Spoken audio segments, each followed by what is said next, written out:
মেহেরপুরের গাংনী উপজেলার তেঁতুলবাড়িয়া সীমান্তে ৬ জনকে পুশিনের চেষ্টা করা হয়েছে। এ নিয়ে ভোর থেকে বিজিবি ও বিএসএফ মুখোমুখি অবস্থানে রয়েছে বলে জানিয়েছে বিজিবি।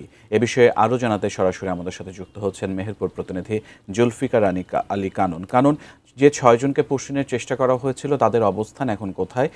বিজিবির অবস্থান, সার্বিকভাবে পরিস্থিতি কেমন দেখছেন, সব মিলিয়ে জানাবেন। ধন্যবাদ সিয়াম। যেমনটি বলছিলেন, সারা দেশের নাই কিন্তু মেহেরপুর সীমান্তেও গত রাত্রে যে ৬ জনকে পুশিন করার ব্যর্থ চেষ্টা করেছে বিএসএফ, সেটা এখন সেই ৬ জন বর্ডার লাইন একেবারে শূন্য রেখায় অবস্থান করছে।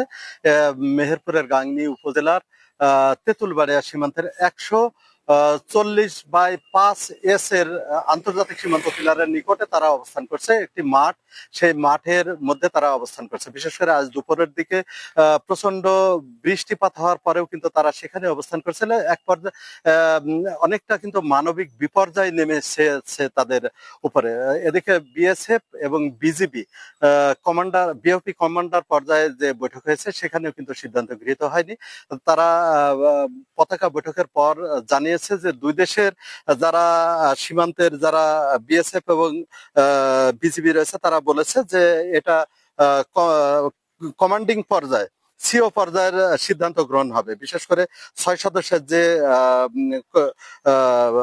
ভারতের বিএসএফ ছিল, সেখানে বেতাই রামচন্দ্রপুর